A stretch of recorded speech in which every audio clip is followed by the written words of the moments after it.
క్రీస్తునందు ప్రియమైన దేవుని బిడ్డలారా, ప్రభువైన యేసుక్రీస్తు పరిశుద్ధమైన నామంలో మీ అందరికీ నా ప్రత్యేకమైన వందనాలు. ఈ ఉదయకాల శుభములు నేను తెలియజేస్తున్నాను. గడిచిన కాలమంతా దేవుడు మనందరినీ కాపాడి తన కౌగిలో భద్రపరిచి సజీవులుగా లెక్కించి ఉదయకాలంలో ప్రవేశపెట్టినందుకు దేవునికి మనం కృతజ్ఞతలు చెల్లిస్తున్నాం. దేవుడు మనందరినీ దీవించి ఆశీర్వదించునుగాక. క్రీస్తునందు ప్రియమైన దేవుని బిడ్డలారా, ఈ ప్రాతకాల ప్రార్థనా సమయము దైవ వాక్యాన్ని మనం ధ్యానిస్తూ ప్రార్థన చేసుకుందాం. పరిశుద్ధమైనటువంటి బైబిల్ గ్రంథము పాత నిబంధనలో విలాప వాక్యములు 2వ అధ్యాయము 19వ వచనాన్ని మనందరం కలిసి ఒకసారి ధ్యానం చేసుకుందాం. నీవు రేయి మొదటి జామున మొర్రపెట్టుము, నీళ్లు కుమ్మరించినట్లు ప్రభు సన్నిధిని నీ హృదయమును కుమ్మరించుము. నీ పసిపిల్లల ప్రాణం కొరకు నీ చేతులను ఆయన తట్టు ఎత్తుము.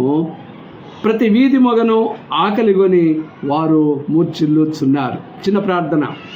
ప్రేమ కలిగిన తండ్రి, కృపగలిగిన దేవా, మీ పాదముల కొందనాలు. ఈ ఉదయకాల ప్రార్థనలో మీ సన్నిధిలో మొరపెట్టి ప్రార్థించే అవకాశం మాకు అనుగ్రహిస్తున్నారు. కూడిచిన వారిని, నన్ను, మమ్ము ఆశీర్వదించండి. మా మధ్య మీరు ఉండండి. మీ వాక్కుల చేత మమ్మల్ని బలపరచమని, మీ దాసునిగా, మీ సేవకునిగా, మీ పనివానిగా నన్ను మీ పాత్రగా వాడుకోమని యేసు నామములో ప్రార్థిస్తున్నాం తండ్రి, ఆమేన్. ప్రియమైన దేవుని బిడ్డలారా, ప్రభువైన యేసుక్రీస్తు నామములో నేటి పాఠ్యభాగము విలాప వాక్యములు 2వ అధ్యాయము 19వ వచనంలో ఉన్నటువంటి అంశాన్ని మనం ధ్యానం చేసుకుందాం. నీవు రేయి మొదటి జామున మొర్రపెట్టుము అనేటువంటి మాట.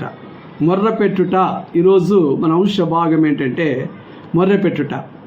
మొర్రపెట్టుట అంటే మరొక మాటలో మనం చెప్పాలంటే అది మన హృదయంలో ఉన్నటువంటి వేదన, మనకున్నటువంటి బాధ, మనకున్నటువంటి సమస్య ఆయన సన్నిధిలో మనం ప్రార్థించుట. వేదనతో కూడుకున్నటువంటి మాటలనే దేవునితో మాట్లాడుతున్నప్పుడు మనం మొర్రపెట్టుట అనేటువంటి మాటను వాడుతున్నారు. మొర్రపెట్టుట అంటే మామూలు కాదు, కేకలు వేయటంటే మామూలు కాదు, ఏదో మామూలు చేసేటువంటి ప్రార్థన కాదు. ఇది మొర్రపెట్టుట చాలా ఆశతో కూడుకున్నటువంటి మాట, ఇది వేదనతో కూడినటువంటి మాట. అయితే ప్రతి విశ్వాసి ఎలా మొర్రపెట్టాలి, ఎప్పుడు మొర్రపెట్టాలి అంటే దైవవాక్యం సెలవిస్తూ ఉంది. నీవు రేయి మొదటి జామున మొర్రపెట్టుమంటాడు. ఈ దినం మనం ప్రారంభించింది దేవుడు. ఈ దినాన మనందరినీ ప్రవేశపెట్టాడు దేవుడు.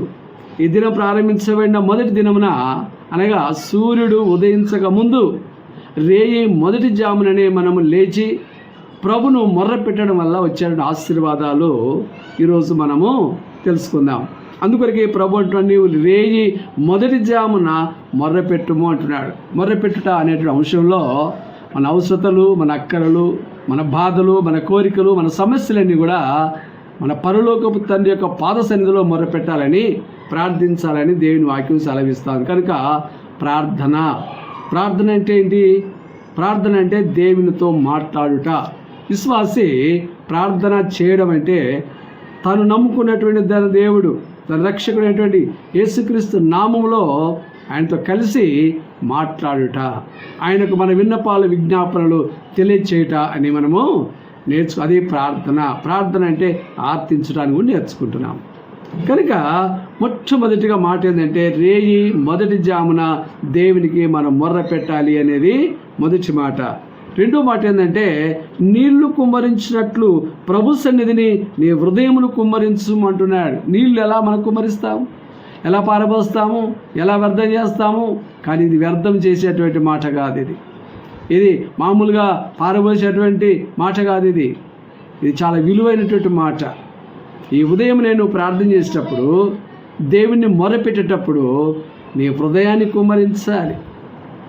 ప్రార్థన పెదవులతో చేయడం కాదు, హృదయం నిండా ఉన్నటువంటి వేదనను ప్రభు సన్నిధిలో మొర్రపెడుతూ కుమ్మరించాలి అని దేవుని వాక్యం సెలవిస్తాను. కనుక హృదయ శుద్ధి గలవారు ధన్యులు అని వాక్యం సెలవిస్తూ ఉంది. వారు దేవుని చూస్తారు అని దేవుని వాక్యం ఉంది. అందుకొరకే హృదయం నిండా ఉన్నటువంటి బాధలన్నీ కూడా ఆయన సన్నిధిలో మనకు కుమ్మరించాలనేది రెండో మాట. అందులోనే మూడో మాట వ్రాయబడింది, నీ పసిపిల్లల ప్రాణం కొరకు నీ చేతులను ఆయన తట్టు ఎత్తుము, ప్రతి వీధి మొగను ఆగలు అని వారు మూర్ఛిల్లుచున్నారు, వారు బాధపడుతున్నారు, వారు మూర్ఛిల్లిపోయారు.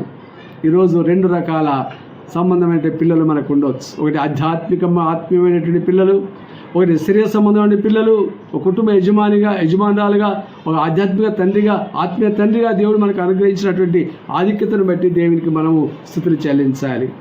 అలాంటి పిల్లల విషయం దేవుడు వాక్యం సెలవిస్తాను. నీ పిల్లలు మూర్ఛిల్లుచున్నారు, వారి కొరకు నువ్వేం చేయాలి? నీ యొక్క వారి ప్రాణం యొక్క సొమ్మసిలిన ప్రాణం కొరకు, వారి పడిపోయిన స్థితి కొరకు నీవు దేవుని తట్టు చేతులెత్తాలంటున్నాడు. చేతులెత్తి ప్రార్థన చేయట పరిశుద్ధమైన బైబిల్ గ్రంథంలో చేతులెత్తి చేసే ప్రార్థన ప్రాముఖ్యమైందే, మోకరించి చేసే ప్రార్థన ప్రాముఖ్యమైందే, తలలో చేసే ప్రార్థన ప్రాముఖ్యమైందే. కనుక అందులో ఇది చేతులెత్తి ప్రార్థన ఆయన తట్టు నీ చేతులను ఆయన తట్టు ఎత్తుమంటున్నాడు. ఆయన తట్టు ఎత్తుమంటే అర్థం ఏంటంటే ఆయన ఆకాశమందు ఆస్తుడై ఉన్నాడు. ఆయన తట్టు నీ చేతులు ఎత్తాలి. ఈ చేతులు ఎత్తడం వలన మొట్టమొదటిగా మన ఆర్తనాదాలు దేవుడు ఆలకించి జవాబిచ్చినప్పుడు పట్టుకోవడానికి ఆస్కారంగా ఉంటాయి. ఇవి విధేయత గుర్తుగా ఉంటాయి. అందుకొరకే చేతులెత్తి ఆర్తించాలి దేవుణ్ణి అని మనం చూస్తూ ఉంటున్నాం. దైవ సన్నిధిలో ప్రార్థిస్తున్నప్పుడు చేతులెత్తి ప్రార్థించడం. మన ప్రభువైన యేసుక్రీస్తు కూడా చేతులెత్తి ప్రార్థన చేశాడు. ఆయన మోకరించి ప్రార్థన చేశాడు, తల ఎత్తుకొని ప్రార్థన చేశాడు, ఆయన కన్నీటితో ప్రార్థన చేశాడు, ఆయన చెమట రక్త బిందువుగా మారినంత వరకు ప్రార్థన చేశాడు, ఆయన యొక్క శ్రమనంతా అక్కడ కుమ్మరించి ప్రార్థన చేశాడు. అయితే ఈ ఉదయకాల ప్రార్థన సమయంలో దైవవాక్యం సెలవిస్తూ ఉంది, ఆయన తట్టు నీ చేతులెత్తము, నీ పిల్లల ప్రాణం కొరకు వారు మూర్ఛిల్లారని దైవవాక్యం సెలవిస్తూ ఉంది. ప్రియ సహోదరి సహోదరుడా, ప్రార్థనా సమయంలో ఈ యొక్క శ్రేష్టమైనటువంటి ఆ క్రమాన్ని మనం కలిగి ఉండాలని దైవవాక్యం సెలవిస్తారు. రెండో విషయం ఏంటంటే విలాప వాక్యములు 3వ అధ్యాయము 25వ వచనంలో మంచి మాట ఉంది, తన్ను ఆశ్రయించు వారి ఎడల యెహోవా దయాళుడు. ఆయన ఆశ్రయించి ప్రార్థించాలి. రెండోది ఏంటంటే ఆయనను ఆశ్రయించి ప్రార్థించాలి. ఆయన ఆశ్రయం కోరకుండా మనం ప్రార్థన చేస్తే మన ప్రార్థన వ్యర్థము. ఎందుకంటే ప్రార్థన ప్రతిఫలం ఇచ్చేదే మన ప్రభువు, మన రక్షకుడు. అందుకొరికి ఆయనను ఆశ్రయించి మన ప్రార్థన చేయాలి అటు. ఎందుకంటే యెహోవా దయాళుడు. ఆయన దగ్గర దయాలతో ఉంది, ఆయన దగ్గర ప్రేమ ఉంది, ఆయన దగ్గర కనికరం ఉంది, ఆయన దగ్గర కాపుదల ఉంది. అందుకొరకే ఆయన దయాళుడు కనుక ఆయనను ఆశ్రయించాలని దైవవాక్యం సెలవిస్తూ ఉంది. అందులోనే రెండో విషయం రాయబడి, తన్ను వెదుకు వారి ఎడల ఆయన దయచూపువాడు. ఆయన మనం వెతకాలి.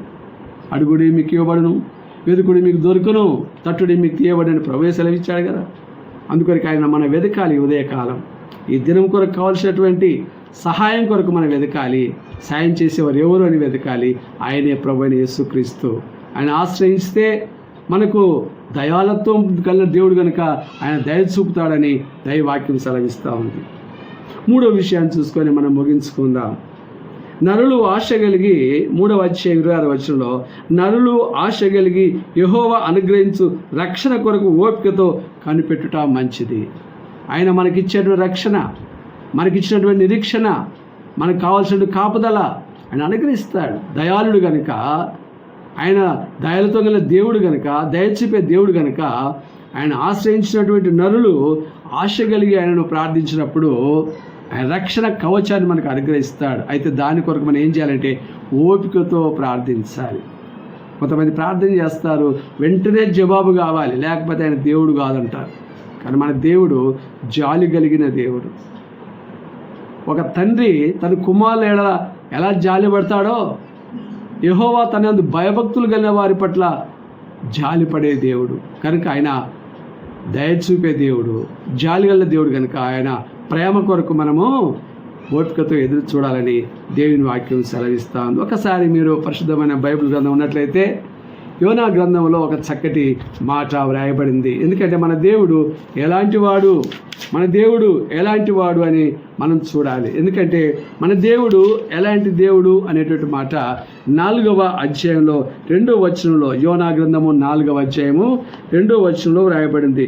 యెహోవా నేను నా దేశమున నుండగా ఇట్లు జరుగుననుకొని నేను అనుకుంటునే కదా, అందువలనే నీవు కటాక్షమును జాలియును బహుశాంతమును అత్యంత కృపయు గల దేవుడవై ఉండి పశ్చాత్తపడి కీడు చేయక మానుదువని నేను తెలుసుకొని దానికి ముందుగానే తర్షీషుకు పారిపోతుని అని అంటా ఉన్నాడు భక్తుడు.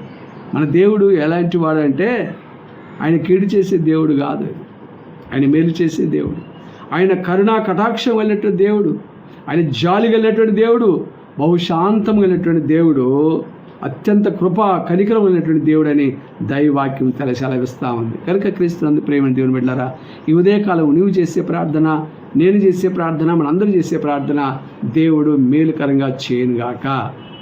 అందరం తలలో ఉద్దాం, ప్రార్థన చేద్దాం. ప్రేమ గల తండ్రి, మీ దాసుని గారిని సేవకుని నాతో మాట్లాడినందుకు వందనాలు. మీ మాటలు ప్రభా మా హృదయంలో ఫలింపచేయమని, అయా కూడి వచ్చిన మమ్మల్ని అందరూ దీవించమని, ఈ టీవీలో కూడా ప్రభా మీ వర్తమానం విని మీ నామాన్ని బట్టి ప్రార్థించిన మీ ప్రియ బిడ్డలందరూ కూడా దీవించమని యేసు నామములో ప్రార్థన చేసి వేడుకుంటున్నాం తండ్రి. ఆమేన్, ఆమేన్.